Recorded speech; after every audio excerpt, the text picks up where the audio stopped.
වාර්ෂික තක්සේරු වටිනාකම රුපියල් 50000ක් වන ගොඩනැගිල්ල මාසිකව රුපියල් 5000කට කුලියට දෙනු ලැබේ. ගොඩනැගිල්ල සඳහා 109ක වාර්ෂික වරිපණම් බද්දක් අය කරනු ලැබේ. අවුරුද්දක් සඳහා ලැබෙන කුලියේ මුදලෙන් 15%ක් අලුත් වැඩියා කර ඉතිරි මුදලින් වරිපණම් බදු ගෙවීම සඳහා මුදල් වැය කළ පසු ඉතිරි වන වාර්ෂික ලැබෙන කුලිය මුදලින් කුමන ප්‍රතිශතයක්ද කියලා අහන්නේ. දැන් මේක ගාන සම්පූර්ණයෙන් කියවනට වඩා මේකේ මේ අපි වාක්‍යයෙන් වාක්‍යය කියව ගන්න ඕනේ. මේකේ කියනවා වාර්ෂික තක්සේරු වටිනාකම රුපියල් 50000ක් වෙන ගොඩනැගිල්ලක් කුලියට දෙනවලු මාසෙකට රුපියල් 5000ක් ලැබෙනවලු. ඒ වගේම තව කතාවක් කියනවා ඒ ගොඩනැගිල්ලට රජයට බද්දක් ගෙවන්න ඕනලු 109ක බද්දක් අවුරුද්දකට. ඊට පස්සේ කියනවා දැන් 5000 ගානේ ලැබෙන කුලී මුදල තියෙනවනේ අවුරුද්දකට ලැබෙනවනේ 5000 ඒවා 12ක්. අවුරුද්දකට මාසෙකට 5000 ගානේ 12ක්. ඒ කියන්නේ රුපියල් 60000ක් ලැබෙනවනේ. ඒ මුදලින් 115ක් අහපව වියදම් වෙනවලු මේ ගොඩනැගිල්ල අලුත් වැඩියා කරන්න. ඊට පස්සේ අපෙන් අවසානයේදී අහන්නේ දැන් මේ කුලියත් අරගෙන ගොඩනැගිල්ලත් අලුත් වැඩියා කරලා බදුත් ගෙව්වට පස්සේ මෙයාට අවසානයේ ඉතුරු වන මුදල අපි හොයා ගන්න ඕනේ. ඒක තමයි මේ ගානේ කියන්නේ. ඊට පස්සේ ඒකේ ප්‍රතිශතය ගැනත් අහනවා. එතකොට මේක අපිට මෙහෙම හදන්න පුළුවන්. අපි ගත්තොත් දැන් මේකේ මුලින්ම අපි දන්නවා රුපියල් 5000 ගානේ මෙයාට අවුරුද්දකට ලැබෙනවා. ඒ වගේම මෙයා බද්දක් ගෙවනවා 109ක. එතකොට ඒ ටික හොයා ගන්න ඕන අපි. ඊට පස්සේ මේ අලුත් වැඩියා කරන්න යන මුදලත් අපි හොයා ගන්න ඕන.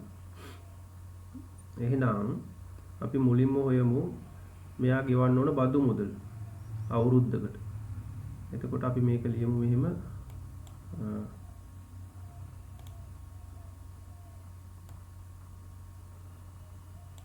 මේක අපිට ලියන්න පුළුවන් වාර්ෂිකව ගෙවන බදු මුදල.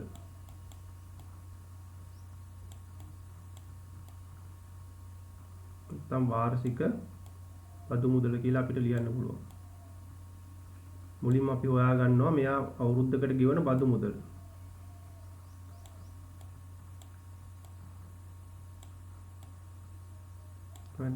මේක කොහොමද හොයන්නේ? 50000ට එයා 109ක බද්දක් ගෙවනවා. එහෙනම් 50000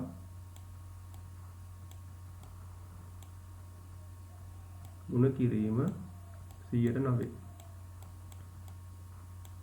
109. එතකොට අපිට හොයාගන්න පුළුවන් මෙයා අවුරුද්දකට ගෙවන බදු මුදල කොච්චරද කියලා. දැන් මේකේ 100 මේ 100ෙන් බෙදුනහම බිඳු දෙකක් කැපෙනවනේ. එතකොට 9ෙන් ගුණ වෙනවා 500 බිඳුවයි 9 වරක් 5 45. එහෙනම් මෙයා රුපියල් 4500ක මුදලක් අවුරුද්දකට බදු විදියට ගෙවනවා. ඊට පස්සේ අපි හොයාගමු මෙයාට ලැබෙන මේ කුලී මුදලෙන් ලැබෙන ආදායම. ඊට පස්සේ අවුරුද්දකට නැත්නම් වර්ෂයකට එයාට ලැබෙන කුලී මුදල.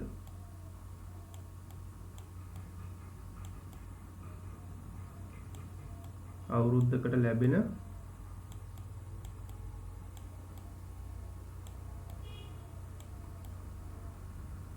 කුලී මුදල නැත්නම් කුලිය ලෙස ලැබෙන මුදල. දැන් මේක හොයන්න 5000ක් මාසෙට හම්බ වෙනවා. ඒ වගේ 12ක් නේ. එහෙනම් 5000 ගුණ කිරීම 12. 5000 12ක් රුපියල් 60000යි.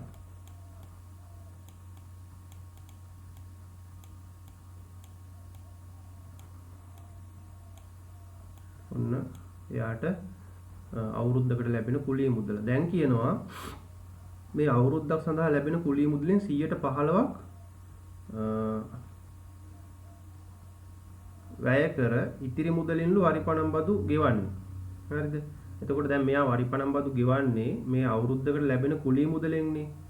එතකොට ඊට අමතරව එයා තව 115ක් අලුත් වැඩියා කිරීම සඳහා ගෙවනවා. එතකොට අවුරුද්දක් සඳහා ලැබෙන කුලී මුදලෙන් 115ක් අලුත් වැඩියා සඳහා වැය කරනවා. එහෙනම් අපි අලුත් වැඩියාවට යන මුදල හොයා ගන්න ඕන.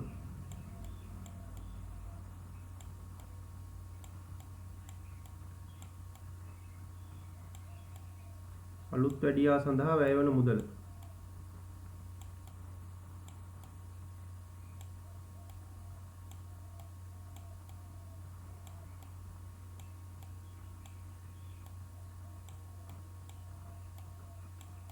එතකොට අලුත් වැඩියාව සඳහා යනවා එයාට මේ එන ආදායමෙන් රුපියල් 60000න් 115ක්.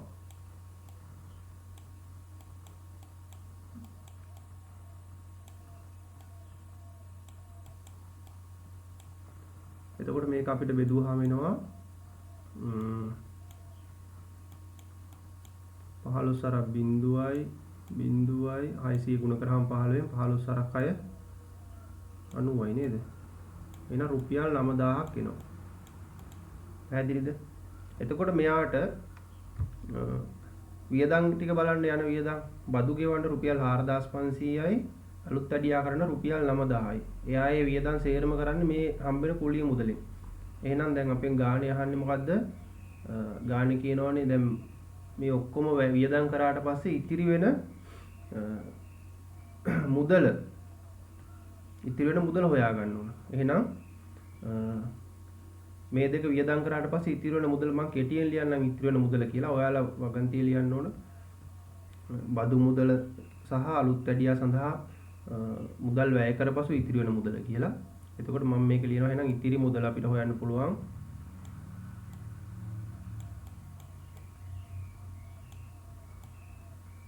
හැම වෙලේම වගන්ති ලියනකොට බලන කෙනාට පැහැදිලිව තේරුම් ගන්න පුළුවන් විදිහට කෙටියෙන් හෝ Tamanට ලියන්න පුළුවන් මේ හොඳම විදිහට වගන්ති ටික ලියා ගන්න.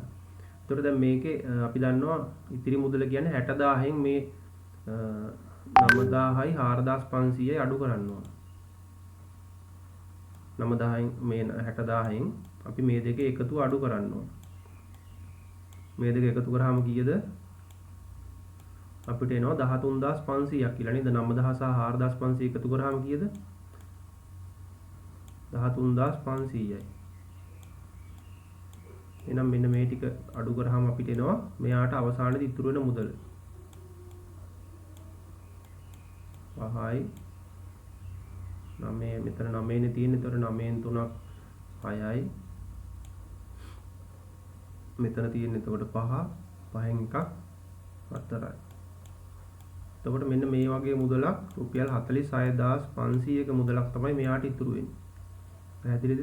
දැන් අපෙන් ගානේ අහන්නේ ඕක නෙමෙයිනේ. ඉතිරි වෙන මුදල නෙමෙයිනේ අහන්නේ. ඉතිරි වෙන මුදල වාර්ෂිකව ලැබෙන කුලී මුදලෙන් කුමන ප්‍රතිශතයක්ද? අන්න දැන් ඉතිරි වෙන මුදල නෙමෙයි අපෙන් අහන්නේ. මේ මුදල කුලී මුදලෙන් කුමන ප්‍රතිශතයක්ද කියලා තමයි අහන්නේ. අපි දන්නවා යම්කිසි සංඛ්‍යාවක් තව සංඛ්‍යාවක කුමන ප්‍රතිශතයක්ද කියලා අහුවොත් එහෙම අපි ඒක ලියන්නේ අනුපාතයක් විදිහට නේද? එහෙනම් අපිට ලියන්න පුළුවන් ප්‍රතිශතය. දැන් මේක ප්‍රතිශතය කියලා මම මෙතන ලිව්වට ඔයාලා ලියන්න ඕන පැහැදිලිව ඒ ගානේ කියලා තියෙන එක මොකද්ද? ඉතිරි වෙන මුදල වාර්ෂිකව ලැබෙන මුදලේ ප්‍රතිශතය. ප්‍රතිශතයක් ලෙස. එහෙමනම් මෙන්න 60000න් 46500යි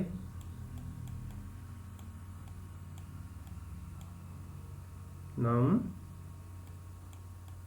100ට කොච්චරද? එහෙනම් තවත් ප්‍රතිශතයක් හොයන්න. එහෙනම් දැන් මේකේ මේ 100 අපි බෙදුවාම 0.2ක් කැපෙනවා. 600 0.2කට මෙතන 0.2ක් කැපෙනවා. 465 6න් බෙදන්න ඕන. දැන් මේ රුපියල් 46500 කියන එක ආවද හැමෝටම ඉතිරි වෙන මුදල? 6න් බෙදුවාම 46ට 6 ඒවා කීයද? 6 වරක් 7 42යිනේ. එහෙනම් 7යි එතකොට ඉතුරු වෙනවා 4ක් 45ට 45ට 6 ඒවා ආපහු 7යි නේද? ඔව් 7යි ඉතුරු වෙනවා 3ක්. එතකොට 30ට 5යි. එතකොට ප්‍රතිශතය 77.5යි කියලා එනවා. එතකොට මේක හැමෝටම ආවද කියලා බලන්න මේ බදු මුදල. ඊට පස්සේ කුලී මුදල.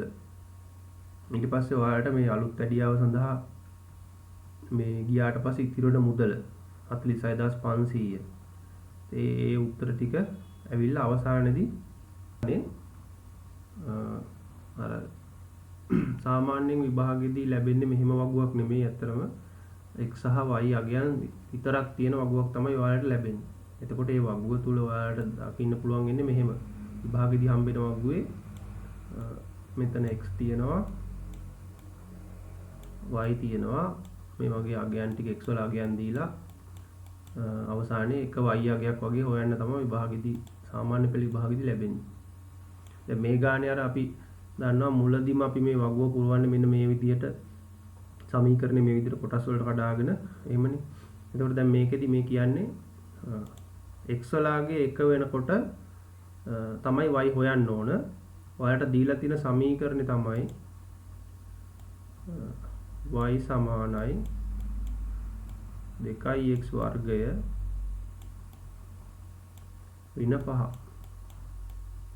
එතකොට මේ සමීකරණයේ x වලගේ එක වෙනකොට y වලගේනේ යන්නේ.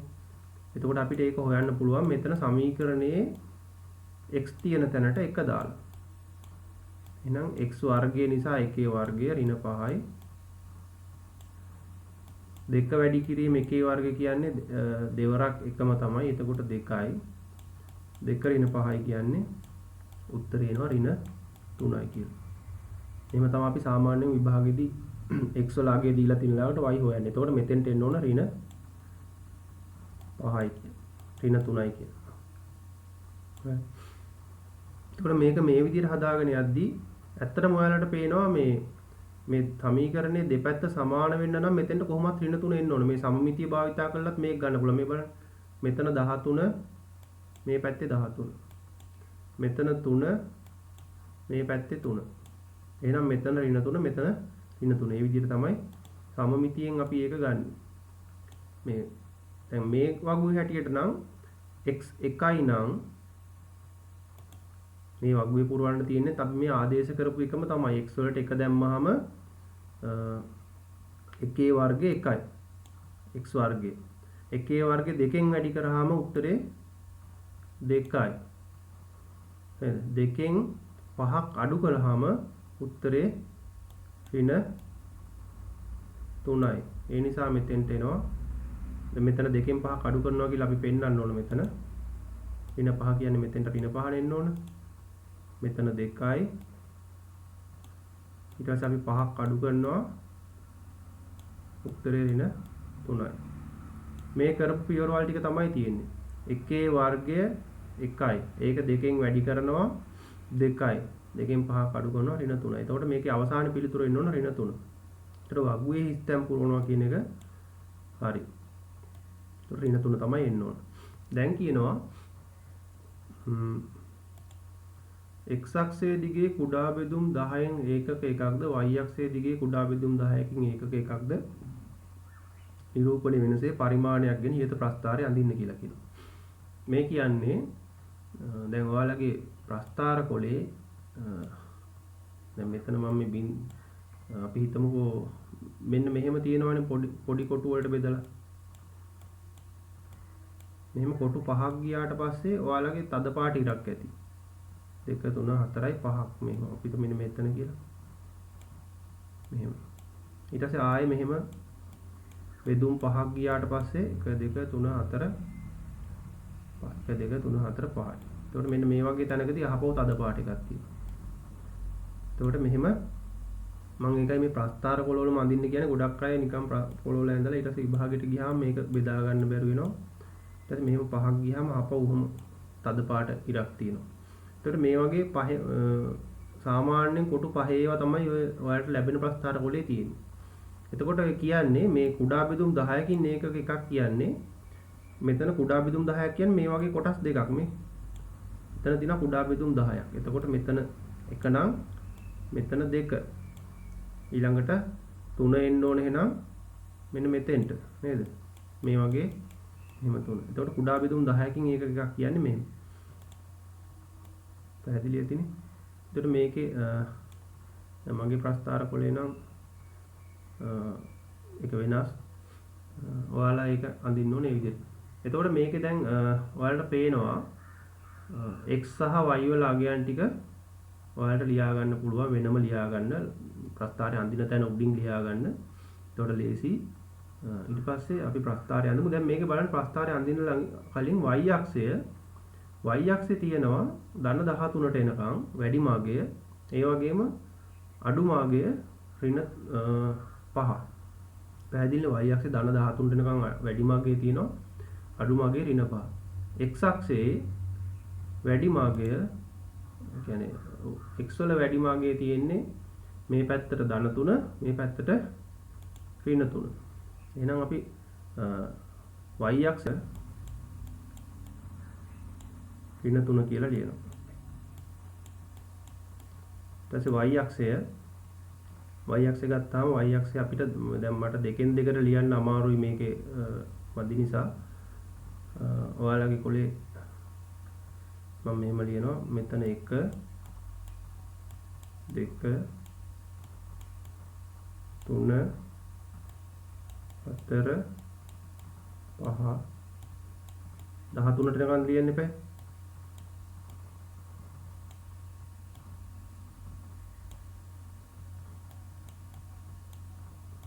11 12 13.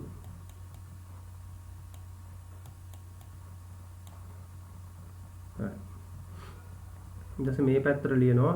මේ පැත්තට අපිට ඕන 1 2 3 4 මේවා ඍණ කියන්නේ ඍණ 4 ඍණ 3 ඍණ 2 ඍණ 1. එතකොට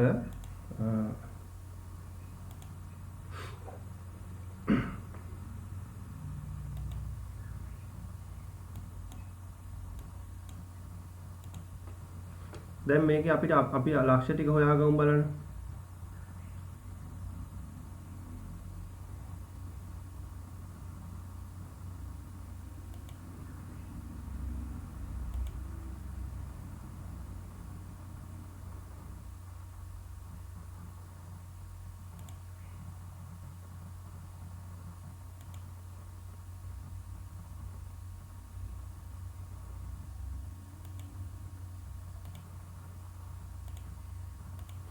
එතකොට මේකේ දැන් අපිට ලකුණු කරන්න තියෙන්නේ අපි ඍණ 3 13 x වලාගේ ඍණ 3 වෙනකොට y වලාගේ 13යි. ඔයාලා ලකුණු කරන්න බලන්න ඍණ 3 වෙනකොට y වලාගේ 13යි කියන්නේ මෙන්න මෙතන. x වලාගේ ඍණ 3 මේ පැත්ත, y වලාගේ 13 කියන්නේ මෙතන. ඒ කියන්නේ මෙන්න මෙතන. ඊට පස්සේ තියෙන ලක්ෂය තමයි x වලාගේ ඍණ 2 වෙනකොට y වලාගේ 3යි. x වලාගේ ඍණ 2 වෙනකොට y වලාගේ 3යි කියන්නේ මෙන්න මෙතන. ඊළඟ ලක්ෂය x වලාගේ ඍණ 1 වෙනකොට y වලාගේ ඍණ 3යි. x වලාගේ ඍණ 1 වෙනකොට ඒ කියන්නේ මෙතනදී y වලාගේ ඍණ 3යි කියන්නේ මෙන්න මෙතන. පැහැදිලිද? ඊළඟ ලක්ෂය x වලාගේ බිඳුවේදී y වලාගේ ඍණ 5යි. x වලාගේ බිඳුව මෙතන, y වලාගේ ඍණ 5යි කියන්නේ මෙන්න මෙතන.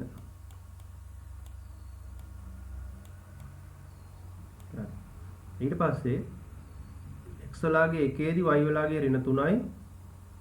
x වලාගේ 1ේදී y වලාගේ ඍණ 3යි කියන්නේ මෙතන. ඊට පස්සේ x වලාගේ 2ේදී y වලාගේ ධන 3යි. ඒ කියන්නේ මෙන්න මෙතන නේද? ඊළඟට x වලාගේ 3ේදී y වලාගේ ආපහු ඍණ 13යි. එතකොට ඔයාලට ප්‍රස්ථාර එන්න ඕන ඔන්න ඔය විදිහේ මෙන්න මෙහෙම එන්න ඕන ප්‍රස්ථාරය.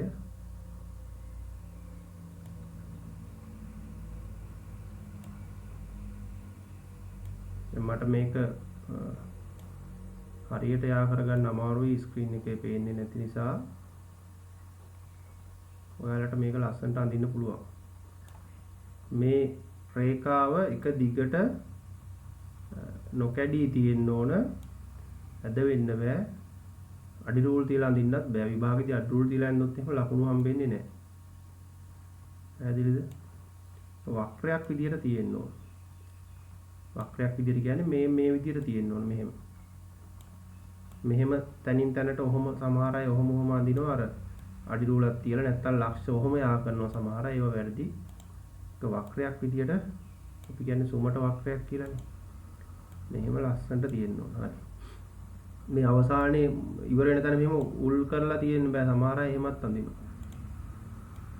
හරි. එතකොට ওই විදියට ප්‍රස්ථාර එනවා. එතකොට ඔයාලට පේනවා මේක ඍණ 5 කියන y වල අගේ ඍණ 5 වෙන තැනදී මේ ප්‍රස්ථාරය හැරෙනවා. එතකොට ඔයාලා සමීකරණය ගත්තාම මේකේ සමීකරණේ තියෙන්නේ මෙන්න මෙහෙම එකක් නේ. මේ තියෙන්නේ ඍණ 5. 2x වර්ගයේ ඍණ 5. එතකොට ඔයාලට මේ සමීකරණය බැලුවාමත් පේනවා මේ ඍණ 5 ළඟින් තමයි ප්‍රස්ථාරය හැරෙන්නේ.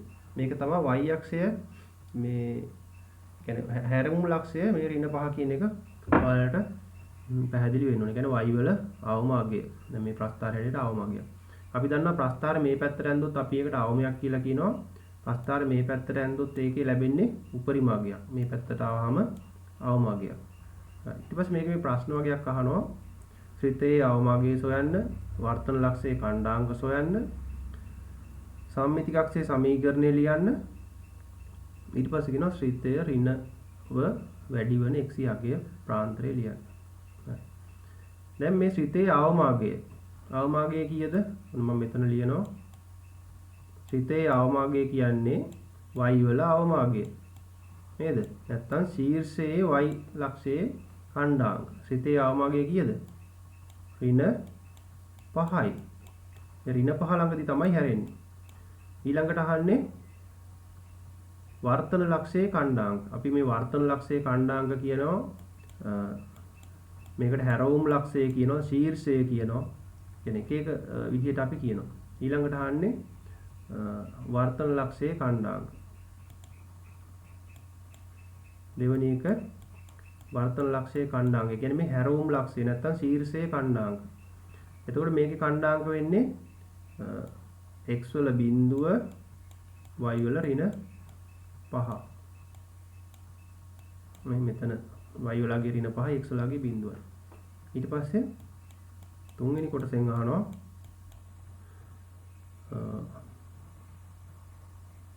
තුන්වෙනි කොටසෙන් අහන්නේ මොකද්ද? සම්මිතික අක්ෂයේ සමීකරණය. සම්මිතික අක්ෂය කියන්නේ මේක හරියටම ප්‍රස්ථාර දෙකට බෙදෙන අක්ෂයනේ. සමමිතිකව. එහෙනම් දෙකට බෙදෙන්නේ මොන අක්ෂය හරහාද? මේ y අක්ෂය හරහානේ. ඒ y අක්ෂය හරහා දෙකට බෙදෙනවා නම් අපි මේ සම්මිතික අක්ෂයට කියනවා මොකද්ද? සම්මිතික අක්ෂයේ සමීකරණය x සමානයි බිඳුව.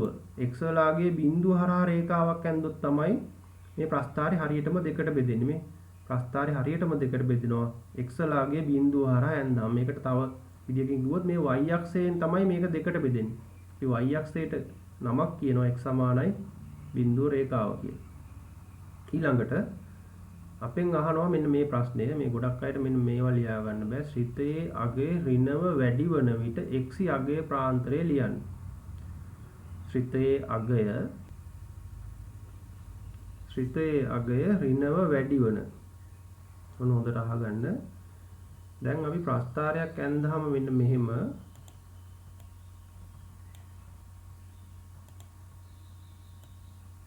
මේ ප්‍රස්ථාරය මම මේ විදිහට අඳින්නම්.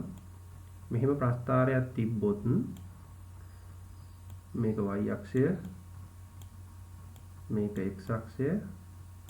ඔයාලා දන්නවා මේ y වල ධනාගයන් තියෙන මේ උඩ. මේ පැත්ත ධනාගයන්. ඊට පස්සේ y වල ඍණාගයන් තියෙන්නේ මෙතනින් පහළට. පැහැදිලිද? මේ උඩ තියෙන්නේ ධනාගයන්, පහළ තියෙන ඍණාගයන්. එතකොට මේ ශ්‍රිතයේ අගය කියලා කියන්නේ හැම වෙලේම මේ y වල අගය කියන එකට. නැත්තම් මේ y වල y අක්ෂයේ අගයන් ගැන තමයි මේ ශ්‍රිතයේ අගය කියලා කියන්නේ. ඒතකොට ඔයාලට පේනවද මේ ප්‍රස්ථාරේ දැන් මේ ප්‍රස්ථාරය ගත්තාම මෙන්න මේ උඩ කොටස් දෙක මේ උඩ කොටස් දෙක වල y වල අගය ධනයි හැම වෙලාවෙම. ඒ කියන්නේ මේ මෙතන අපි දැන් මෙතන බිංදුව 1 2 3 4. එතකොට මේ හැම තැනකම y වල අගය කීයද? y වල අගය මොන අගයන්ද? ධන අගයන්. මේ ඔයාලට පේනව නේද මේ පැත්තත් එහෙමයි. y වල අගය මේ ප්‍රස්ථාරයේ ඕනම තැනක ධන අගයක් තියෙනවා. බිංදුවෙන් පහළ ටික y වල අගය ඍණයි. පේනව නේද මෙතන ඍණ 1 ඍණ 2 ඒ විදිහට මේ පැත්ත y වල අගය ඍණයි. මේ දෙපැත්තට මෙහෙමයි. එහෙනම් ඔයාලට පේනවා ප්‍රස්ථාරයක අපි කියනවා මෙන්න මේ කොටස උඩ කොටස ධනයි. මේවා ධන කොටස්. මේවා ඍණ කොටස්. මේ x අක්ෂයේ පහළ තියෙන ඍණ අගය. පැහැදිලිද? එතකොට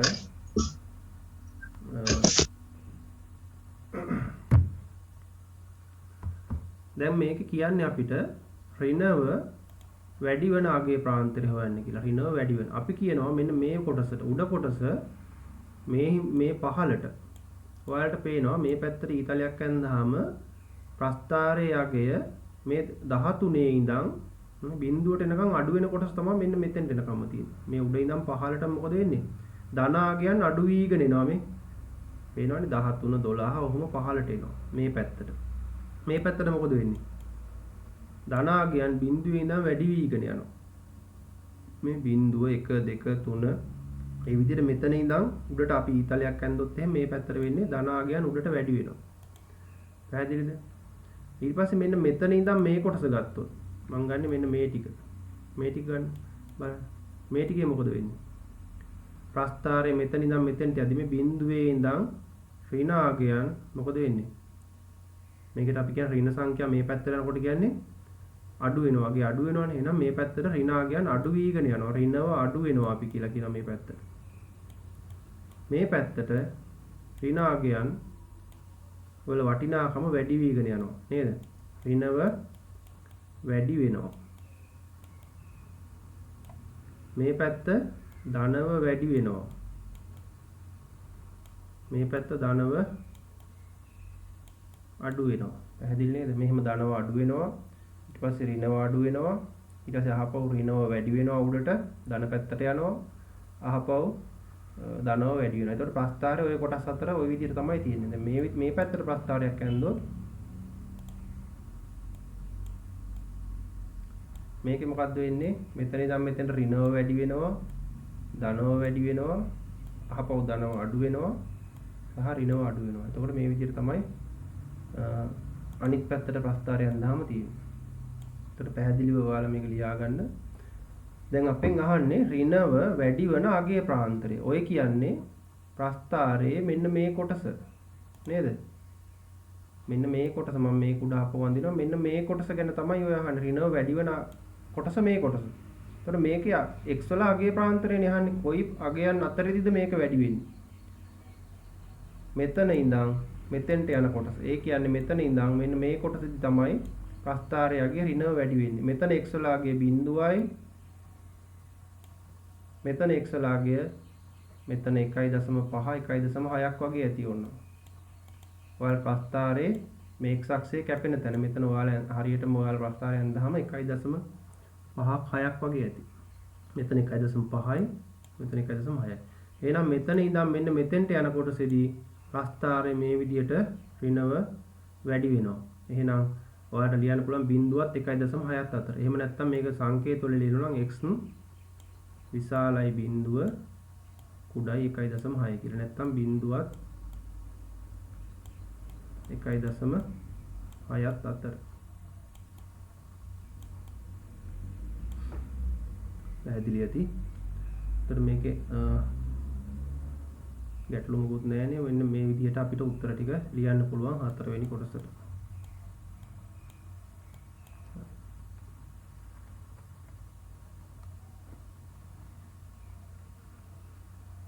ඊළඟට ඊළඟ ගාන මේක මොනවා හරි ගැටලු තියෙනවා නම් මට කියන්න. ඊළඟ ගාන පාසලේ ජල ටැංකියකට ජලය ගලා එන්නේ මිනිත්තුවට ලීටර 4ක ඒකාකාර ශීඝ්‍රතාවයෙනි. ඊට පස්සේ කියනවා පෙරවරු 8 සිට පෙරවරු 11 දක්වා කාලය තුලදී ජලය පිරවීම සඳහා කරාම විවෘතව තබන අතර ජලය පිටවන කරාම සියල්ල වසා තබනු ලැබේ. හරිද? ඊට පස්සේ අපෙන් අහනවා මෙම කාලය තුලදී ජල ටැංකියට පිරෙන ජල ප්‍රමාණය ලීටර් කීයද? දැන් පාසලේ ජලය ගලා එන්නේ මිනිත්තුවට ලීටර් 4ක ඒකාකාර ශීඝ්‍රතාවයෙන්. ඒ කියන්නේ විනාඩියකට ලීටර් 4ක් පිරෙනවා. ඊට පස්සේ කියනවා 8 ඉඳන් 11 වෙනකම් මේ ටැංකිය මේ කරාම ඇරලා තියෙනවලු. හරිද? එහෙනම් විවෘත කරව තබන අතර ජලය පිටවන කරාම සියල්ල වසා තබනු ලැබේ. එහෙනම් මේ ටැංකිය පුරවනවලු 8 ඉඳන් 11 වෙනකම්. එතකොට පැය කීයක් යනවද බලන්න ටැංකිය මේ කරාම ඇරලා තියෙන 8 ඉඳන් 11 වෙනකම් පැය 3යිනේ තියෙන්නේ නේද? 8 ඉඳන් 9ට පැයයි, 9 ඉඳන් 10ට පැයයි, 10 ඉඳන් 11ට පැයයි. එතකොට පැය 3ක් මේක පිරෙනවා. එතකොට පැය 3ක් පිරෙනවා. අපිට කියන්නේ මොකද්ද? මිනිත්තුවකට ලීටර් 4ක් පිරෙනවා කියලානේ. ඔන්න මම ලියනවා නිකන් මිනිත්තුවකට විනාඩියකට ලීටර් 4ක් පිරෙනවලු. එතකොට දැන් පැය 3ක් කියන්නේ විනාඩි කීයක්ද? පැය 3කදීනේ පිරෙන්නේ. පැය 3යි කියන්නේ පැය 3යි නම් විනාඩි කීයද? පැයකට විනාඩි 60යි 3 ඒවා 60යි නේද? පැය 3ක් කියන්නේ විනාඩි මෙච්චරක් කීයද? 0.180ක්. 180ක් විනාඩි 180ක් තමයි පැය 3ක් කියන්නේ. එහෙනම් විනාඩියකට 4යි නම් විනාඩි 180කට මොකද 180 ගුණ කිරීම 4 ලීටර් නේද? එතකොට මෙන්න මේ ප්‍රමාණය පිරෙනවා. අපෙන් අහන්නේ මොකද්ද? මෙම කාලය තුලදී ටැංකියට පිරෙන ජල ප්‍රමාණය. අපිට ලියන්න පුළුවන් විනාඩියකට ලීටර් 4යි නේද? පැයකට විනාඩි 60යි 60ෙන් ගුණ කරා ඒක 3ෙන් ගුණ කරාම අපිට එන එක අපිට 3ෙන් ගුණ කරාම එන්නේ 180 180 4ෙන් ගුණ කරාම 0.8 වරක් 4 32න් දෙක ඉතිරි 3යි 8 වරක් 4 වරක් 1 4යි 820යි මොනවද ලීටර්. පැහැදිලි නේද? විනාඩියකට ලීටර් 4ක් පිරෙනවා. ඔක්කොම විනාඩි 180ක් තියෙනවානේ පැය 3ට. එහෙනම් 820යි. දැන් මේක කියනවා 11න් පස්සේ 11යි 30 දක්වා කාලය තුල එක් කරාමයකින් මිනිත්තුවකට ලීටර් 5ක් බැගින් ඒකාකාර ශීඝ්‍රතාවකින් ජලය ගලා යන ජල කරාම 5ක් විවෘතව තබා ගනිමින් ජලය පරිභෝජනය කරනවා. ඔන්න කියනවා දැන් ජල කරාම 5ක් තියෙනවා. ඒ පහෙන්ම ජලය ගලාගෙන එනවා මිනිත්තුවකට ලීටර් 5ක ශීඝ්‍රතාවයකින්. හරිද? ඊට පස්සේ මෙන්න මේ අපි පාවිච්චි කරන ජල ප්‍රමාණය දැන් මෙන්න මේ විදිහට ජල කරාම 5ම විවෘතව තැබුවොත් විනාඩියකට ලීටර් 5 ගානේ අපි පාවිච්චි කරොත් මේ ජලය ප්‍රමාණවත් වෙනවද නැද්ද කියලා තමයි අපෙන් අහන්නේ දැන්. පැහැදිලිද? එතකොට පළවෙනි ගානේ අපි දන්නවා ටැංකියේ තියෙන ධාරිතාව 720යි. දැන් මම මෙතන ඉදමත් නිසා මම මෙතන ලියනවා දෙවෙනි කොටසට උත්තරේ. එතකොට කරාමයකින් යන ජල පරිමාව හොයන්න පුළුවන් අපිට පැය භාගයක් ඇතුළත නේද? විනාඩියකට ලීටර් 5යි. ඔන්න එක් කරාමයකින් පිටවන ජල එක් කරාමයකින්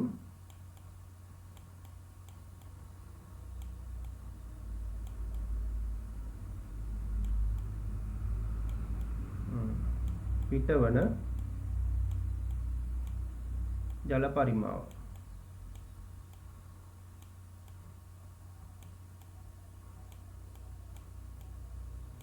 කරාමයකින් පිට වෙන්නේ කොච්චරද? විනාඩියකට ලීටර් 5ක්. හැබැයි අපිට දීලා තියෙන විනාඩි 30ක්නේ පැය භාගයක්. එහෙනම් විනාඩියකට ලීටර් 5යි නම් එක කරාමයකින් පිට වෙනවා කොච්චරද? විනාඩි 30කට 0.0 ලීටර් 150. පැහැදිලිද? කරාමයකින් ලීටර් 5ක් පිට වෙනවා. එහෙනම් විනාඩි 30කදී මේ පැය භාගය ඇතුළත ලීටර් 150ක් පිට වෙනවා. එහෙනම් කරාම පහෙන්ම කොච්චරක් පිට වෙනවද? කරාම පහෙන් පිටවන ජල පරිමාව.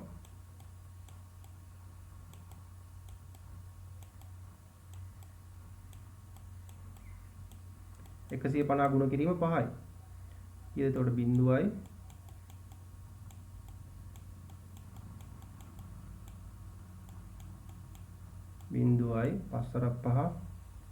5යි ඉතුරු 2යි 5 1 5යි 2යි 7යි. එහෙනම් ලීටර් 750ක් යනවා කරාම දෙකෙන්ම.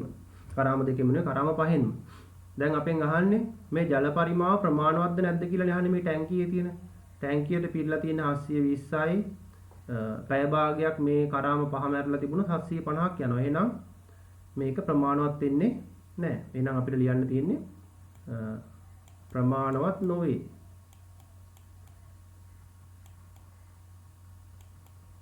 ඒ ප්‍රමාණවත් වෙන්නේ නැත්තේ ටැංකියේ තියෙන ධාරිතාවට වඩා නේද? මේක විශාලයි. පාවිච්චි කරන්න අපි අවශ්‍ය වෙන ප්‍රමාණය මීට වඩා විශාල වෙනවා. මෙතෙන්ට ලීටර් කියලා දාගන්න ඕන. පැහැදිලිද? එතකොට මුලින්ම අපි හෙව්වා ටැංකියට පිරෙන ජල ප්‍රමාණය. ඊට පස්සේ මේ කරාම පහෙන්ම පිටවන ජල ප්‍රමාණය ඊට පස්සේ හෙව්වා. ඊට පස්සේ ඊළඟට තියෙනවා මේ පරිමාණ රූප සම්බන්ධ පොඩි ගානක්. දැන් මේ පරිමාණ රූප වලින් විභාගෙට ගණන් ඇවිල්ලක් තියෙනවා. සාමාන්‍ය පෙළ විභාගෙට ගණන් ඇවිල්ලා තියෙනවා. මේක සමහර වෙලාවට කෙටි ප්‍රශ්න වලටත් ආපු වෙලාවල් තියෙනවා. ඉතින් මේක මේ පාඩම ටිකක් අර ළමයි ගොඩක් වෙලාවට මේක එච්චර බලන්නේ නැති වුණාට මේ පාඩමේ වැදගත්කමක් තියෙනවා. මොකද මේක විභාගෙට ගණන් ඇවිල්ලා තියෙනවා. නිසා මේකේ අපි මේක කියන්නේ මොකක්ද? ගොඩනැගිල්ලක පාමුල සිට 10 මීටර් දුරින් තිරස් බිමේ සිටින ළමයෙකුට ගොඩනැගිල්ලේ මුදුනේ ආරෝහණ කෝණය 60ක් ලෙස දිස් වෙනවලු. එතකොට ගොඩනැගිල්ලක් තියෙනවා. අපි හිතමු මෙහෙම. මම මේ හරියෙන් අඳින්නම්. හරි. ගොඩනැගිල්ලක පාමුල සිට මීටර 10ක්. මෙන්න මේ මීටර 10ක් දුරින් ළමෙක් ඉන්නවලු. මෙතන මම මීටර 10 කියලා ලකුණු කරොත් ළමෙක් ඉන්නවලු. ගොඩනැගිල්ලේ මුදුනේ ආරෝහණ කෝණය 60ක් ලෙස දිස් වේ. එතකොට ගොඩනැගිල්ලේ මුදුන බලන කෝණය. ඒ කියන්නේ මේ ළමයා මෙතන ඉඳන් ගොඩනැගිල්ල දිහා බලන කෝණයට අපි කියනවා ආරෝහණ කෝණය කියලා. ඒ කියන්නේ පොළොව මට්ටමේ ඉඳන් මේ පැත්තට තියෙන කෝණය අංශක 60ක් කියලා දිස් වෙනවලු. ඉහත තොරතුරු ඇසුරෙන් සෙන්ටිමීටර් 1කින් මීටර් 2ක් දැක්වෙනසේ පරිමාණයක් ගෙන රූපය අඳින්නලු. පැහැදිලිද? එතකොට ළමයාගේ උස 1.6ක් ලෙස ගන්න කියලා කියනවා. එහෙමනම් අපි ළමයාගේ උසත් අඳින්න ඕන. දැන් ඔය කියන්නේ මෙන්න මෙහෙම. මෙහෙම ගොඩනැගිල්ලක් තියෙනවා. අපි මුලින්ම අඳින්න ඕන මෙහෙම එකක්.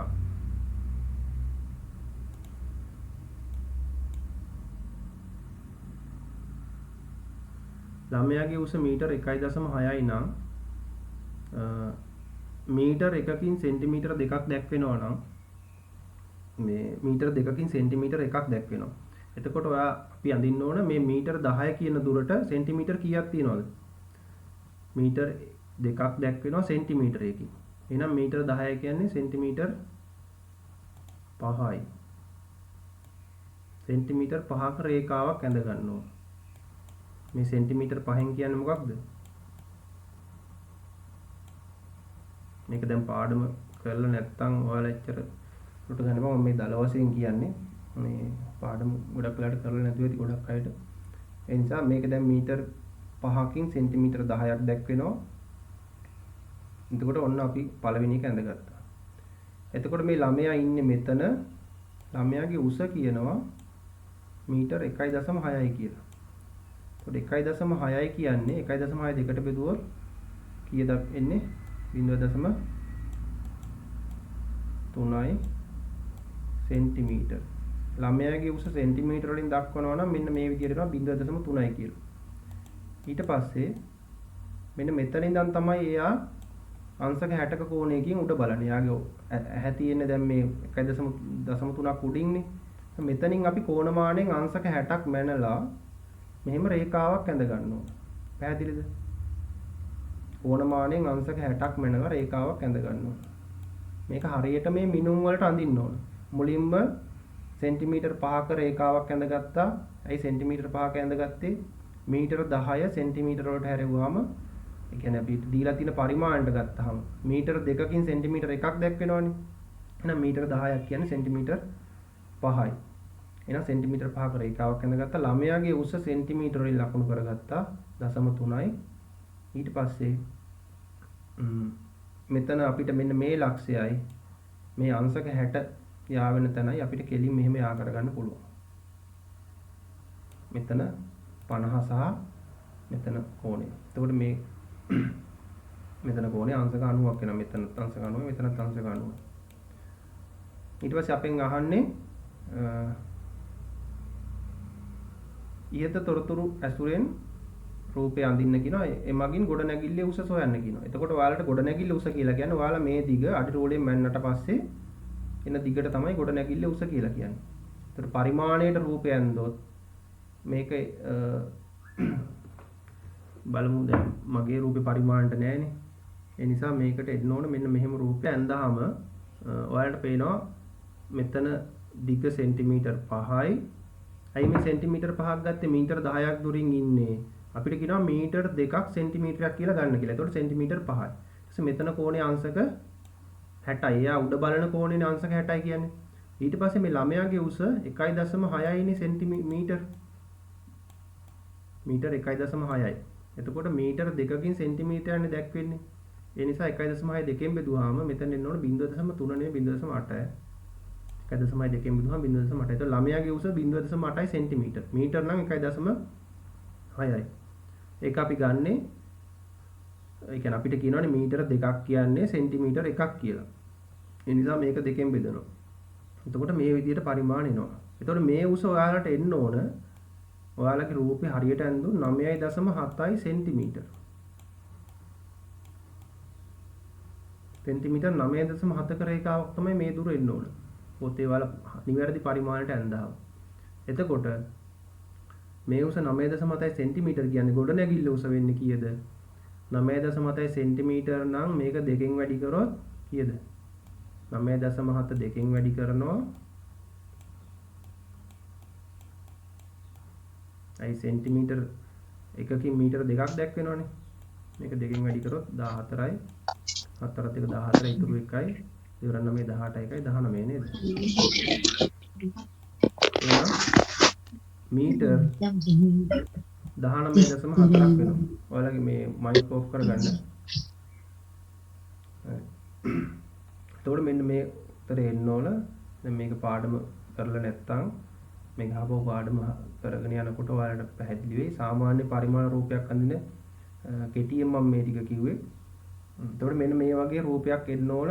එතකොට මේකේ ගොඩනැගිල්ලේ උස මේ 9.7 වගේ දෙගුණයක්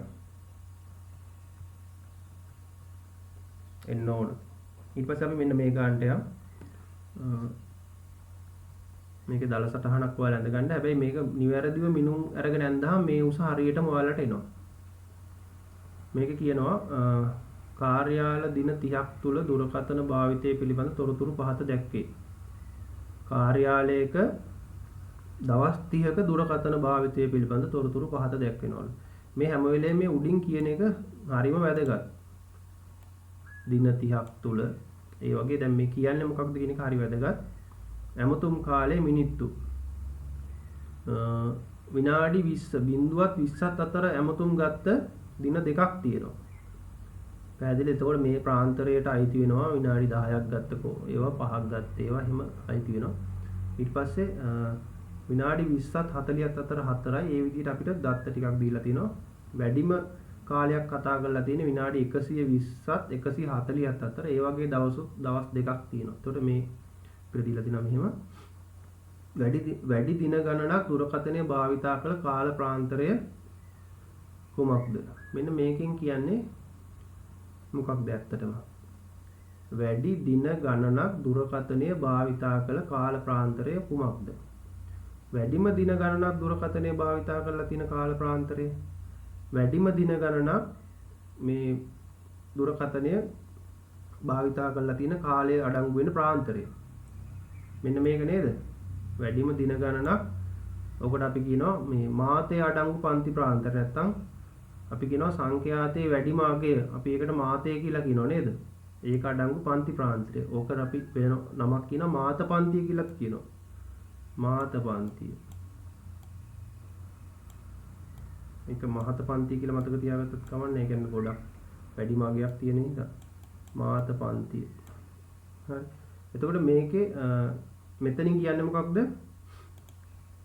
මේ 60ත් 80ත් අතර කතා කරලා තියෙනවා දවස් 8ක්. විනාඩි 60ත් 80ත් අතර දුරකථනය භාවිතා කරලා තියෙනවා දවස් 8ක්. කියන්නේ මේක තමයි ගොඩක් වෙලාවට වැඩිපුර පාවිච්චි වෙන වෙලාව 60ත් 80ත් අතර. ඒක තමයි මේකෙන් කියන්නේ. එහෙනම් පන්ති ප්‍රාන්තරය මොකද්ද? 60 80 නේද? පන්ති ප්‍රාන්තරය වුණාම එහෙම ලියන්න ඕන. 60 80. ඊට පස්සේ කියනවා මාත පන්තියේ මධ්‍යගයේ උපකල්පිත මධ්‍යයන්ය ලෙසගෙන දිනකදී භාවිතා කරන දුරකථන ඇමතුම් කාලයේ මධ්‍යයන්ය ආසන්න පූර්ණ සංඛ්‍යාවට සොයන්න. එතකොට මේ කියන්නේ මේ අගයන් ටික අර ඔයාලගේ පොතේ අපි මේ පෙළ පොතේ තියෙන විදිහට මේ වගුව ගහගෙන මධ්‍යයන්ය හොයන්න කියලා තමයි කියන්නේ. එතකොට මේක වගුවට ගන්නකොට ඇමතුම් කාලය අපි මෙන්න මේ විදිහට ගන්න පුළුවන්. පන්ති ප්‍රාන්තර මේ උඩ තියෙන බිංදුව 20 20 40 40 ඒ විදිහට 120 40 කියන ටිකට අපි පන්ති ප්‍රාන්තර කියලා මෙහෙම පහළට ලියා ගන්නවා. මම මේ ලියලා තියෙන්නේ මේකේ මේ ලියලා තියෙනවා මේ ටික පේනවද ඔයාලට? ඒ කියන පන්ති ප්‍රාන්තර ටිකමයි මේ තියෙන්නේ. ඊට පස්සේ සංඛ්‍යාතය කියන තීරුව මේ 2 4 5 8 6 13 2 කියන ටික මේ පැත්තෙන් ලියලා තියෙනවා. මේ තියෙන සංඛ්‍යාතය මේ තියෙන්නේ පන්ති ප්‍රාන්ත. ওই දෙක තමයි අපිට දීලා තියෙන දත්ත දෙක. මේ දත්ත ටික සහ මේ දත්ත ටික. ඊට පස්සේ ওই දත්ත ඇසුරෙන් අපි ලියනවා මධ්‍යගය කියලා තීරුවක්. මධ්‍යගය කියන්නේ පන්ති ප්‍රාන්තරවල මැද අගය. මේක ගන්නෙ කොහොමද? මේ තියෙන ඉලක්කම් දෙක එකතු කරලා දෙකෙන් බෙදනවා. 0යි 20යි එකතු කරනවා දෙකෙන් බෙදනවා. ඊයද 0යි 20යි 20යිනේ 10යි. ඔන්න පළවෙනි මධ්‍යගය ආවා. ඊට පස්සේ දෙවෙනි මධ්‍යගය හොයන්නේ කොහොමද? 20යි 40යි එකතු කරනවා දෙකෙන් බෙදනවා. ඉතින් 20යි 40යි එකතු කරාම 60යි 60 දෙකෙන් බෙදුනහම 30යි. එහෙනම් මධ්‍යගය 30යි.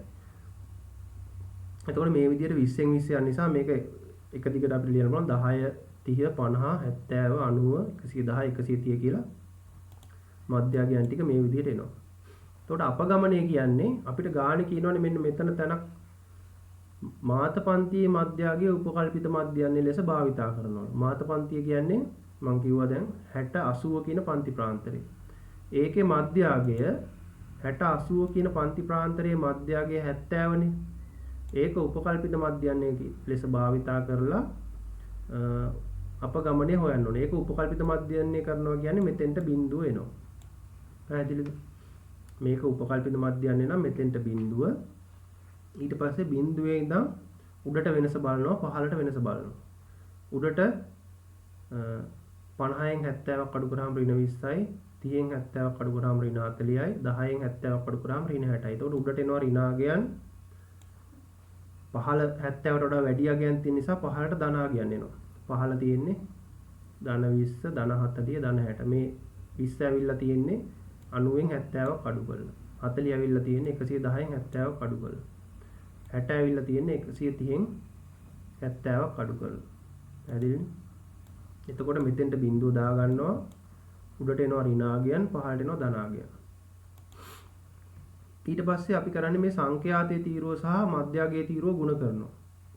සංඛ්‍යාතයේ තීරුවේ ඍණාගයන් මේ අපගමනයේ තීරුවේ ඍණාගයන් සහ මේ සංඛ්‍යාතයේ තීරුවේ අගයන් එක ගුණ වුණාම මෙතන එනවා මේ දෙක ගුණ වුණාම 62න් ගුණ වුණාම ඍණ 120යි. පැහැදිලිද? 62න් ගුණ වුණාම ඍණ 120යි. ඍණ 44න් ගුණ වුණාම ඍණ 160යි. ඍණ 20 5න් ගුණ වුණාම ඍණ 100යි. ඊට පස්සේ පහළ තියෙන ධනාගයන් 26න් ගුණ වුණාම 120යි. 43න් ගුණ වුණාම 120යි. 62න් ගුණ වුණාම 120යි. එතකොට දැන් අපි කරන්න ඕනේ මේ FD කියන තීරුව එකතු කරන්න ඕන නේද? FD කියන තීරුව එකතු කරන්න ඕන මේකේ එකතු. ඔයාලට පේනවා මේ උඩයි යටයි ඍණ සහ ධනාගයන් තියෙනවානේ සමානව. එහෙනම් මේ දෙකක් කපලා දාන්නත් පුළුවන්. එතකොට මේකේ නම් අපි එකතු කරලා තියෙන්නේ සියලුම අගයන් ඍණාගයන් එකතු කරලා සියලුම ධනාගයන් එකතු කරලානේ තියෙන්නේ. මේ සියලුම ඍණාගයන් එකතු කරාම තමයි මේ ඍණ 380 ඇවිල්ලා තියෙන්නේ.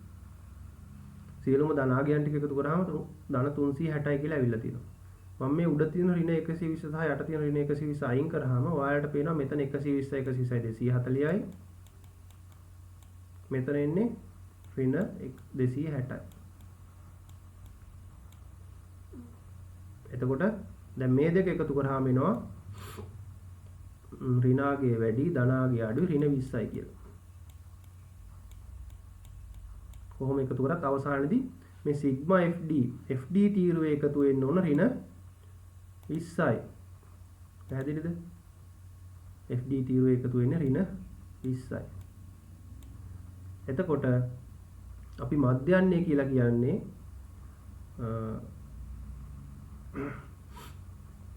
මධ්‍යන්නේ කියලා කියන්නේ උපකල්පිත මධ්‍යන්නේ එකතු කිරීම අපගමනවල මධ්‍යන්නේට.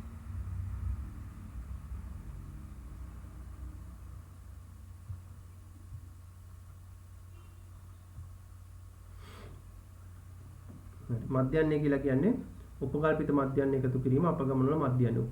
උපකල්පිත මධ්‍යන්නේ කියන්නේ අපි ගත්තාගේ 70 අපගමනවල මධ්‍යන්නේ කියන්නේ ඍණ 20 බෙදීම සංඛ්‍යාතයේ අගය. ඍණ 20 බෙදීම මොකද්ද අපගමනවල මධ්‍යන්නේ කියන්නේ? සිග්මා FD බෙදීම සිග්මා F. මේකට එකතු වෙන්න ඕන 70. එතකොට සිග්මා FD කියන්නේ ඍණ 20යි.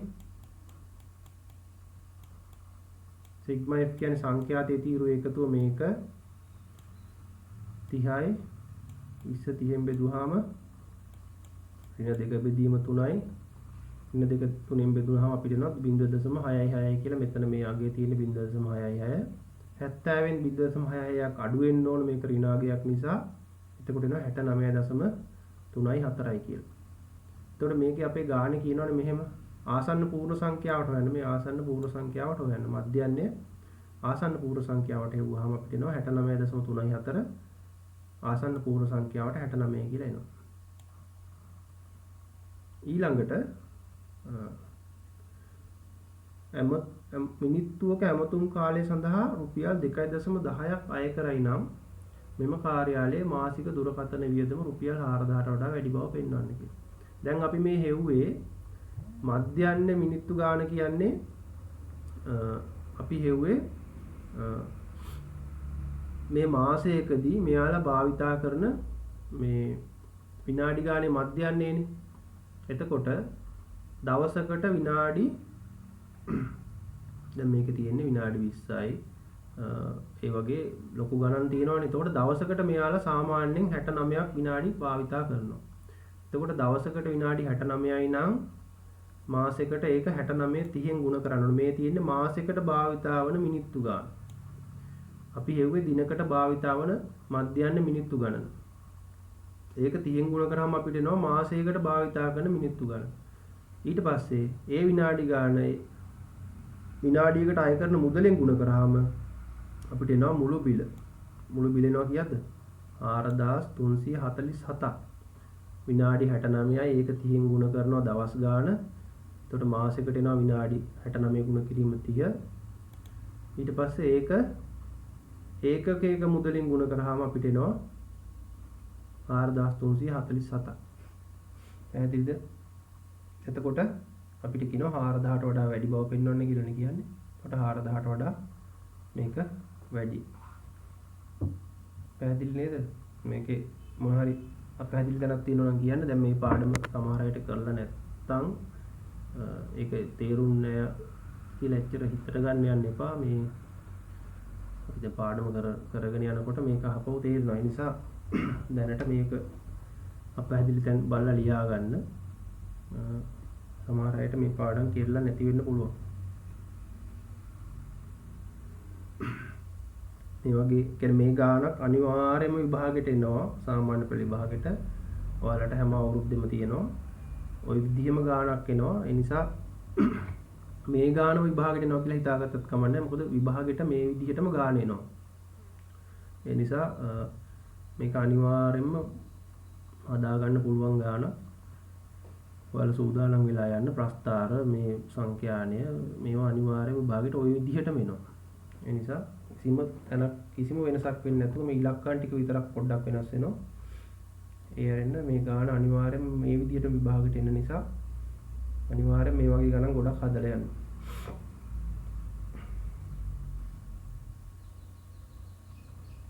හරි මේක අපැහැදිලි තැනක් තියෙනවා නම් කියන්න මම මේ අපව මේක හදන්නම්. ඊළඟට හතරවෙනි ගාන මම මේ ඇදුවේ නැහැ තාම. හතරවෙනි ගාන විද්‍ය ප්‍රකාශන ගානක් තියෙන එක බලමු. දැන් මේ ගණන් ඉවර කරගෙන වෙලාව තිබුණත් හදන්නම්. ඍජු කෝණාශ්‍රයක පළල මීටර් x වේ. එහි දිග පළලට වඩා මීටර 3ක් වැඩි.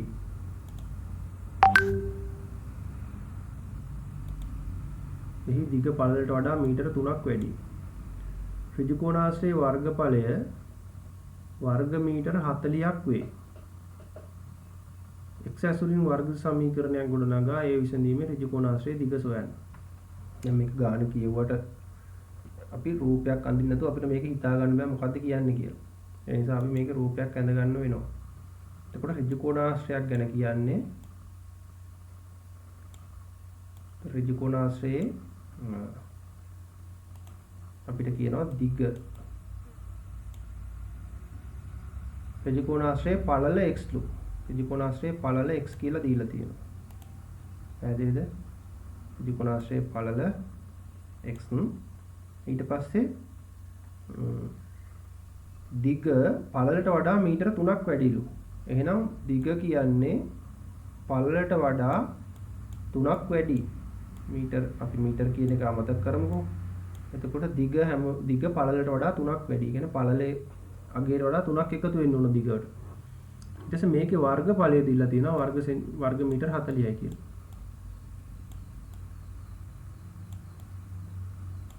මේක තමයි ගාන කියන්නේ. එතකොට මේක වර්ග සමීකරණයක් ගොඩ නගලා මේක විසඳලා අපිට දිග හොයන්න කියලා තමයි ගාන කියන්නේ. එතකොට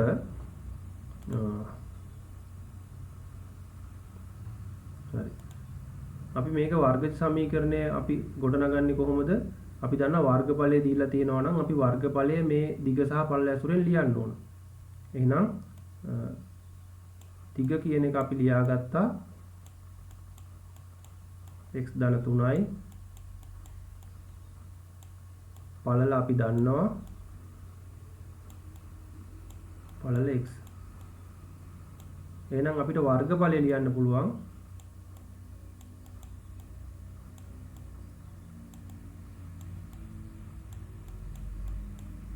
දිග වැඩි කිරීම පළල. ඒ කියන්නේ x ධන 3 x වලින් ගුණ කරන්න ඕන. මේක සමාන වෙනවා 40ට. නේද? x ධන 3 x වලින් ගුණ කරාම ඔයාලට ලැබෙනවා x වර්ගය ධන 3ix ඍණ 40 සමානයි 0යි කියලා. මේක අපිට එකපාරම ලියන්න නැතුව මම මෙහෙම ලියන්න. මේක ගුණ කරාම මෙහෙම එනවා සමානයි 40යි. මේ පැත්තේ 40 තියෙන්නේ. එතකොට මේ 40ත් මේ පැත්තට ගෙනාම ඔයාලට වර්ග සමීකරණයක් ලැබෙනවා x වර්ගය ධන 3x ඍණ 40 සමානයි බිඳුව කියලා. ඔන්න ඔයාලට කියන වර්ග සමීකරණ. දැන් මේක විසඳන්න කියලා කියනවා. මේක වර්ග පූර්ණයෙන් හෝ සාධක භාවිතයෙන් විසඳන්න පුළුවන්. මොකද මේක මම හිතන්නේ සාධක ගන්න පුළුවන්. 40 කියන එකට අපි 40 කියන්නේ කීයද? කොහොමද දෙන්නේ 40? 8 වරක් 5 40යි.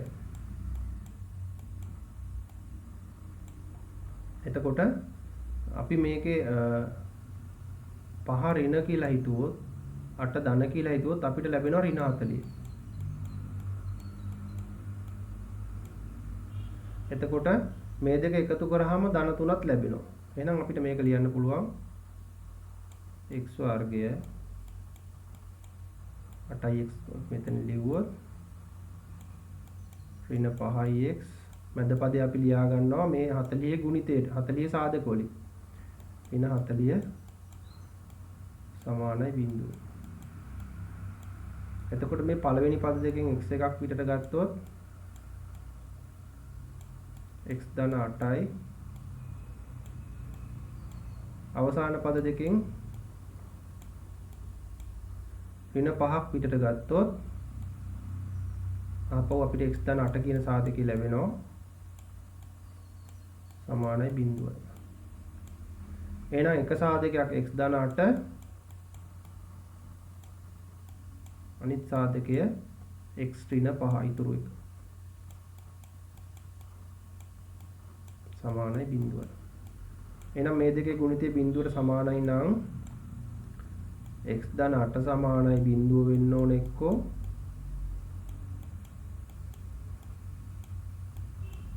බිඳුව හෝ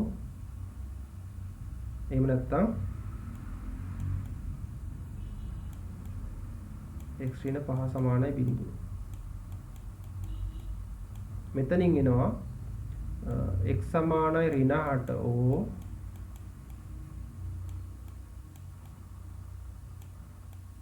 x සමානයි ධන 5. දැන් ඔයාලට පේනවා අපි x කියලා ගත්තේ පළල එතකොට පළලට ඍණ 8 ඇවිල්ලා තියෙනවා සහ ධන 5 ඇවිල්ලා තියෙනවා. අපි දන්නවා දිගක් පළලක් කොයි වෙලාවකවත් ඍණාගයක් වෙන්න බෑ. එහෙනම් ධනාගයක් වෙන්න ඕන. එහෙනම් අපිට x වලට ගන්න පුළුවන් උත්තරේ තමයි 5 කියන එක. එහෙනම් පළල මීටර් 5යි. එහෙනම් දිග කීයද? 5ට 3ක් එකතු වෙන්න ඕනේ නේද? 5 ධන 3. පළලට වඩා මීටර 3ක් වැඩිනේ. මීටර් 8යි. එතකොට වර්ගඵලයක් වෙනවා 8 වරක් 5 40යි කියලා. ඔන්න ගාන මේ 11 වෙනි ගානේ කියන්නේ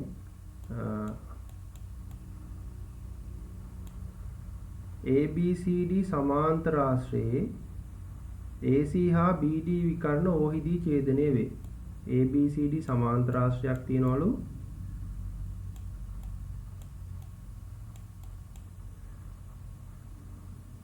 සමාන්තර ආශ්‍රයේ AC හා BD විකර්ණ Oහිදී ඡේදනය වේ. ඊට පස්සේ කියනවා E ලක්ෂය OA මත පිහිටා ඇත්තේ D සිට BE ට සමාන්තර වඳින ලද ඊට පස්සේ කියනවා E ලක්ෂය OA මත පිහිටා ඇත. දැන් ඔන්න මෙහෙම අපි ගාන මේ කියුවට බෑ රූපය ඇඳ ගන්න ඕන. ABCD කියලා සමාන්තර ආශ්‍රයක් තියෙනවා. මම සමාන්තර ආශ්‍රය මේ විදිහට ඇඳ ගන්නම්.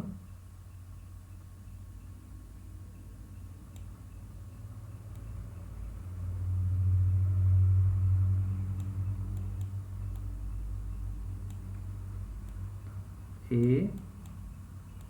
B C D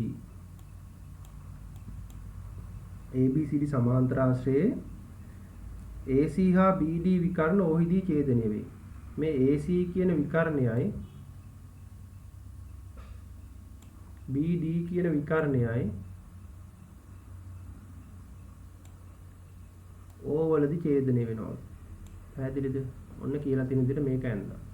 ඊට පස්සේ කියනවා E ලක්ෂය OA මත තියෙනවලු. E කියන ලක්ෂයක් මේ OA කියන රේඛාව මත තියෙනවලු. මේ හරියෙන් අපි ගමුකෝ E ලක්ෂය OA මත තියෙනවලු. පිහිටා ඇත. ඊට පස්සේ කියනවා D සිට BE ට සමාන්තරව. BE කියන්නේ මොකක්ද? BE කියන්නේ මෙන්න මේ රේඛාවනේ. දැන් මේ ඇඳපු E ලක්ෂයයි මේ B කියන ලක්ෂයයි යාපන රේඛාව BE. BE ට සමාන්තරව D ඉඳලා රේඛාවක් අඳිනවලු AC විකර්ණයට. මොකක්ද කියන්නේ? D සිට BE ට සමාන්තරව අඳින රේඛාව AC විකර්ණය F D හමු වෙනවලු. මෙන්න මෙතන F. ඒ කියන්නේ මේ රේඛා දෙක සමාන්තරයි. මේක සමාන්තර ආශ්‍රයක් නිසා මේ රේඛා දෙක සමාන්තරයි. මේ ලොකු එක අපි ඉස්සලා ඇඳපු එක සමාන්තර ආශ්‍රයක් නිසා මේ රේඛා දෙක සමාන්තරයි. පැහැදිලිද? ඊට පස්සේ කියනවා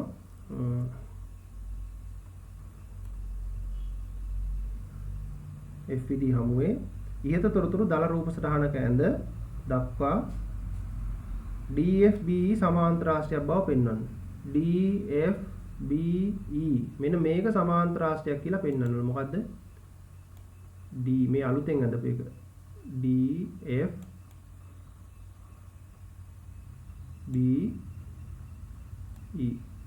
මේ අලුතෙන් ඇඳපු එක සමාන්තර ආශ්‍රයක් කියලා පෙන්වන්න. මෙන්න මේක. පැහැදිලිද? එතකොට ඔයාලා දන්නවා සමාන්තර ආශ්‍රයක් වෙන්න නම් යම්කිසි චතුරාශ්‍රයක් අවශ්‍යතා ටිකක් තියෙනවානේ. සම්මුඛ කෝණ සමාන වෙන්න ඕන. ඒ වගේම සම්මුඛ පාද සමාන වෙන්න ඕන. එහෙම නැත්නම් විකර්ණ එකිනෙක සමච්ඡේදනය වෙන්න ඕන. එහෙමත් නැත්නම් සම්මුඛ පාද යුගලක් සමාන හා සමාන්තර වෙන්න ඕන. එතකොට දැන් මේ ABCD කියන ලොකු චතුරස්‍රය සමාන්තර ආශ්‍රයක් කියලා දීලා තියෙනවා. ඊට පස්සේ මේ අපි මේක ඇතුලේ ඇඳගත්ත ඊළඟ චතුරස්‍රය සමාන්තර ආශ්‍රයක් කියලා දීලා නැහැ. පාද දෙකක් සමාන්තරයි කියලා දීලා තියෙනවා. එහෙනම් අපිට ලේසියෙන් වැඩේ තමයි මේ දීලා තියෙන පාද දෙකම සමානයි කියලා ඔප්පු කරගත්තා නම් ඉවරයි. නේද? මේ පාදෙට මේ පාදේ සමානයි කියලා අපි කියාගත්තා නම් මේ චතුරස්‍රය සමාන්තර ආශ්‍රයක් වෙනවා. හේතුව මොකද්ද? සම්මුඛ පාද යුගලක් සමාන හා සමාන්තර වීම කියන අවශ්‍යතාවය යටතේ. ඒතකොට සම්මුඛ පාද යුගල කියන්නේ එකක් DE පාදය අනික EB කියන පාදය මේ දෙක සමානත් වෙලා සමාන්තරත් වුණාම මේක සමාන්තරාශ්‍රයක් වෙනවා. ඒක කියන්න නම් අපි මේ සමාන්තරයි කියලා තියෙන පාද දෙක සමානයි කියලා ලියාගත්තාම හරි. දැන් මට කියන්න බලන්න මේ සමාන්තරයි කියලා දීලා තියෙන පාද දෙක සමානයි කියලා කියන්න නම් අපි මොකද්ද කරන්න ඕන? ඔය පාද දෙක තියෙන ත්‍රිකෝණ දෙක අංග සම කරගත්තා නම් ඉවරයිනේ. එතකොට අපි දන්නවා මොනවා හරි ත්‍රිකෝණ දෙකක පාද දෙකක් හෝ කෝණ දෙකක් සමානයි කියලා කියන්න ලේසිම ක්‍රමය තමයි ත්‍රිකෝණ දෙක අංග සම කරන එක. එහෙනම් ඔය කියන ත්‍රිකෝණ දෙක TOF කියන ත්‍රිකෝණයයි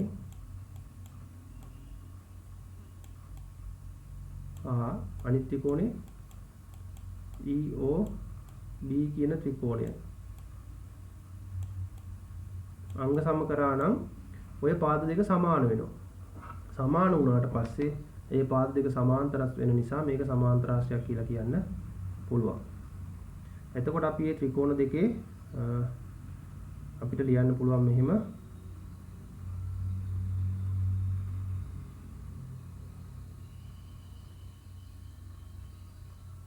right. අපි මෙහෙම ලියමු. ත්‍රිකෝණ දෙකේ දැන් දන්නවා ඔයාලා මේ පාද දෙක සමාන්තරයි. අපි දැන් හොයාගමු මේක මේ ත්‍රිකෝණ දෙක අංග සම වෙන්න දත්ත මේ කෝණේ සමානයි.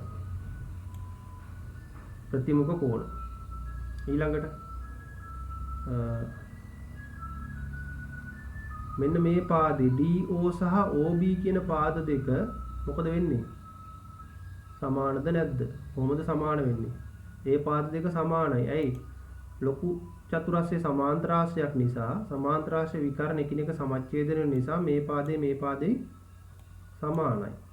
අර ABCD සමාන්තරාශ්‍රයේ විකර්ණයනේ මේක. එතකොට ඒක සමච්ඡේදනය වෙලා තියෙන්නේ මේ O ලක්ෂයෙන්. සමාන්තරාශ්‍රයක විකර්ණ සමච්ඡේදනය වෙන හින්දා මේ විකර්ණ දෙක සමානයි. ඒ වගේම තමයි මෙන්න මෙතන තියෙන කෝණයයි මෙන්න මේ කෝණයයි ඒකාන්තර කෝණ දෙකක් වෙනවා. මේ රේඛා දෙක සමාන්තර නිසා Z අකුර හැඩයට අපිට ගත්තොත් මෙහෙම ඇන්දොත් මේ කෝණයයි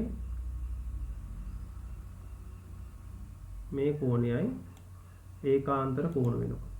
මම මේ කළු පාටින් ඇඳලා තියෙන කෝණ දෙක. එහෙනම් අපිට ලියන්න පුළුවන් මුලින්ම මම මේ ලියනවා මේ කෝණ දෙක සමානයි කියලා.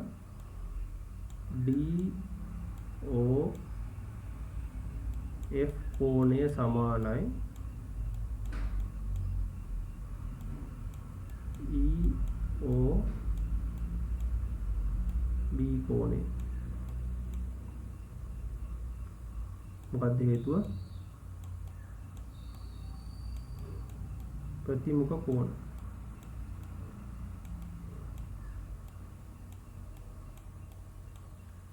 ඊළඟට මේ පාද දෙක සමානයි කියලා ලියන්න පුළුවන්.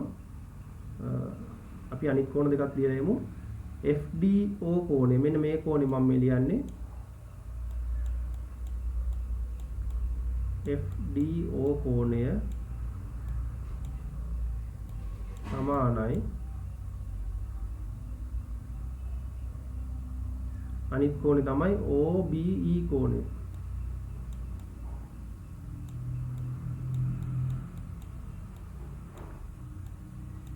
මොකද්ද වෙන්නේ? ඒකාන්තර කෝණ.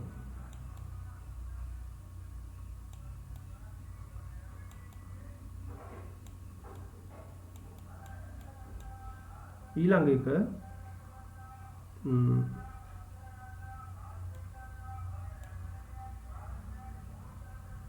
මේ පාත් දෙක සමානයි. මොකද්ද පාත් දෙක? DO සමානයි OB. හේතුව මොකද්ද? සමාන්තරාශ්‍රයේ විකර්ණ එකිනෙක සමච්ඡේදනය වීම නේද? මොන සමාන්තරාශ්‍රයේද? ABCD සමාන්තරාශ්‍රයේ. ABCD සමාන්තරාශ්‍රයේ විකර්ණ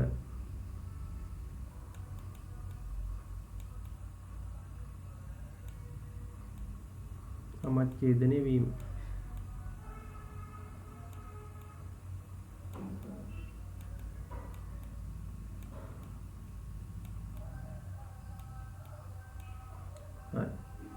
එහෙනම් ත්‍රිකෝණ දෙක අංග සම වෙනවා.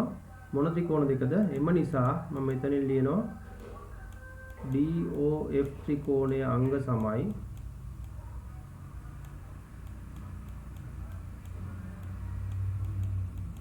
EOB ත්‍රිකෝණය.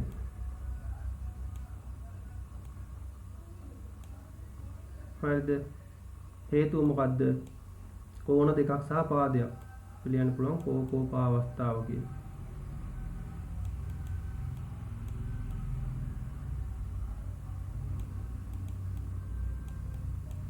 දැන් ත්‍රිකෝණ දෙක අංග සම වෙලා ඒ නිසා අපිට ලියන්න පුළුවන් මේ පාද දෙක සමානයි කියලා. දැන් අපිට ඕනේ මේ පාද දෙක සමාන කරගන්න DF සහ EB. එම නිසා DF සමානයි EB. අනුරූප අංග නේද? ත්‍රිකෝණ දෙක අංග සම වුණාම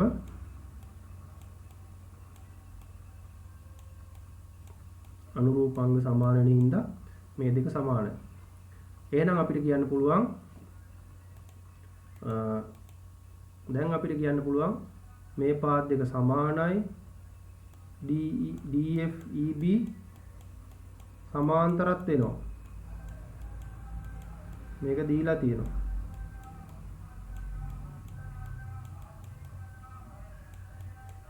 එකම රේඛා දෙක සමාන වෙලා සමාන්තර වෙලා තිබුණොත් මොකද වෙන්නේ? අපිට ලියන්න පුළුවන් එහෙනම් මේ චතුරස්‍රයේ සමාන්තරාශ්‍රයක් කියලා DE සමාන්තරාශ්‍රයකි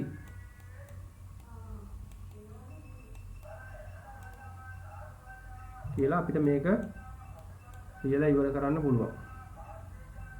පැහැදිලිද? එතකොට ඔන්න දැන් ගාන හදලා ඉවරයි. අපි මුලින්ම කරේ මේ ඇතුලේ තියෙන ඇඳපු සමාන්තරාශ්‍රය කහ පාටින් ඇඳපු එක සමාන්තරාශ්‍රයක් කියලා පෙන්වන්න නම් මෙන්න මේ රේඛා දෙක සමානයි කියලා අපිට පෙන්ව ගන්න ඕන වුණා. ඔයාලා මුලින්ම දැනගෙන ඉන්න ඕන සමාන්තරාශ්‍රයක් වීමේ අවශ්‍යතාව. පැහැදිලිද? ඒ අවශ්‍යතාව ටික දැනගත්තට පස්සේ ඔයාලට හිතා ගන්න පුළුවන් කොයි අවශ්‍යතාවය යටතේද මේක සමාන්තරාශ්‍රයක් කියලා ඔප්පු කරගන්නේ. රේඛා දෙකක් සමාන්තර වෙලා තියෙනවා මෙතන. මෙන්න මේ රේඛා දෙක. ඒ හින්දා ඒ දෙකම සමාන කරගත්තා නම් මේක සමාන්තරාශ්‍රයක් වෙනවා. පැහැදිලිද? ඒ නිසා තමයි අපි මේ ත්‍රිකෝණ දෙක අංග සම කරලා මේ පාද දෙක සමානයි කියලා පෙන්නගත්තේ. ඒ පාද දෙක සමාන වෙච්ච නිසා මේක සමාන්තරාශ්‍රයක් කියලා අපිට කියන්න පුළුවන්. සමාන්තරාශ්‍ර වලින් ගොඩක් වෙලාවට විභාගෙට මේ සැරේත් ගානක් එන්න පුළුවන්. ගොඩක් වෙලාවට ඒක හරියටම කියන්න බෑ. මොකද මේ කලින් ඇවිල්ලා තියෙන අවුරුදු 2කදී 3කදී විතර මේ ඊට පස්සේ ආවේ නෑනේ. ගිය අවුරුද්දේ ඇවිල්ලා නැහැ. ඒ නිසා මේ අවුරුදු සමහරට සමාන්තරාශ්‍ර සම්බන්ධයෙන් එන්න පුළුවන්. ජ්‍යාමිතිය ගාන. එතකොට ඒක ඔයාලා හදන්න නම් සමාන්තරාශ්‍රයක් වීමේ අවශ්‍යතා 4 දැනගෙන යන්න ඕන. එතකොට ඒ විදිහට ආවම මේ වගේ ගානක් හදන්න එයි. ගොඩක් වෙලාවට ත්‍රිකෝණාංග සාම කරන්නත් එකක් ඒක ඇතුලේ තියෙයි. එහෙම තමයි සාමාන්‍යයෙන් එන්නේ. ඒ නිසා ඒක බලන් යන ගොඩක් වෙලාවට සමාන්තරාශ්‍ර එක්ක වෘත්තය ගණන් දෙක වෙන්නේ ජ්‍යාමිති ගණන් දෙක එක්ක සමාන්තරාශ්‍ර එක්වර වෘත්තයක් සම්බන්ධ වෘත්ත චතුරස්‍ර වෘත්ත ඒක කෝණ සම්බන්ධ ගාන. එහෙම නැත්නම් මධ්‍යලක්ෂ ප්‍රමේය ත්‍රිකෝණයක මධ්‍යලක්ෂ ප්‍රමේය සහ වෘත්ත සම්බන්ධ ගාන. ඔය දෙක තමයි ඔය ගණන් තුන තමයි මාරු වෙවි ඉන්නේ. වෘත්තයක් සම්බන්ධ නම් අනිවාර්යෙන්ම එනවා. මධ්‍යලක්ෂ ප්‍රමේයයි මේ සමාන්තරාශ්‍ර සම්බන්ධ ජ්‍යාමිති ගානයි පොඩ්ඩක් මාරු වෙවි තමයි අවිල්ලා තියෙන්නේ. එතකොට ඔයාලට ජ්‍යාමිති ගණන් වල හිතා ගන්න පුළුවන් මොන වගේ ගණන් දෙන්නේ කියලා. ගණන් දෙකයි ඉන්නේ විභාගෙට රචනා ප්‍රශ්න. ඒ දෙකෙන් එකක් වෘත්ත සම්බන්ධ. කියන්නේ වෘත්ත පාඩම් දෙකක් තියෙනවා 11 වසරේ දෙකක් තියෙනවා 10 වසරේ. 10 වසරේ තියෙන පාඩම් දෙක මොකද්ද? වෘත්තයක ජාය පාඩම, වෘත්තයක කෝණ පාඩම. 11 වසරේ තියෙනවා ස්පර්ශක වෘත්ත චතුරස්‍ර. එතකොට මේ පාඩම් හතරෙන් ගොඩක් වෙලාවට විභාගයට ජ්‍යාමිති ගානක් එනවා. ස්පර්ශක වෘත්ත චතුරස්‍ර ඒව සම්බන්ධ කරලා. ඊළඟට 11 වසර පුතේ තියෙන මධ්‍යලක්ෂ ප්‍රමේය කියලා පාඩම. ඒ පාඩමෙන් ජ්‍යාමිති ගණන් ඇවිල්ලා තියෙනවා විභාගෙට. ඊට අමතරව ජ්‍යාමිති ගානක් එන තව පාඩමක් තමයි මේ සමාන්තරාශ්‍ර කියන පාඩම. ඒ නිසා මේකෙන් මේ අවුරුද්ද එන්න පුළුවන් ගොඩක් වෙලාවට ගාන. හැබැයි ඔයාලා හරියටම ෂුවර් කරගෙන ගිහිල්ලා අනිත් ඒවා අතාරින්න එපා. අනිත් ගණනුත් හදන්න බලාගෙන යන්න මේකෙනුත් එන්න පුළුවන්.